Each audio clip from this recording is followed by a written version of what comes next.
Estamos aquí en el paraje del nacimiento del río Juanes y con una actividad de senderismo y de igualdad e inclusión con la Diputación de Valencia.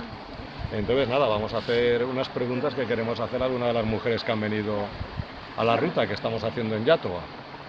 Entonces, bueno, la primera pregunta para ti sería saber, bueno, ¿qué te parece este tipo de actividades que estamos haciendo de mujer y deporte?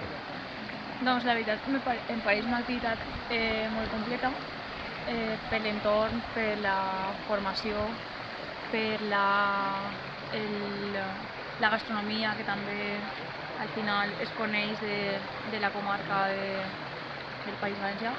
I bueno, és bé, és bonic que s'oferta per a la dona una facilitat, una conciliació horària, una activitat a l'aire lliure, que puga conciliar-se amb la família, amb entorn natural, totes aquestes coses, se puga compatibilizar el horari.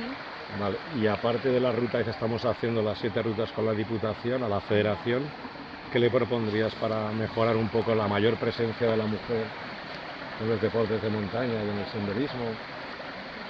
Doncs bàsicament conèixer la cultura de la muntanya, formar a la dona en com realitzar les rutes i educar-la per a tindre ferramentes que puga a la llarga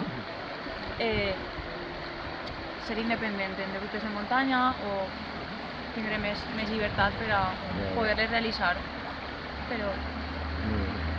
¿Y tú, Nuria, cómo Pues, piensas que se puede? Afegint a lo que diu Mila, pues a mi m'agradaria que la federació pues, fera cursos d'orientació per a la dona i també de GPS per poder ser independents i en qualsevol moment pues, poder estar ací o estar en el Pirineu independentment sense un guru de gent i sense el típic que bueno, pues anem en el meu amic, el meu home...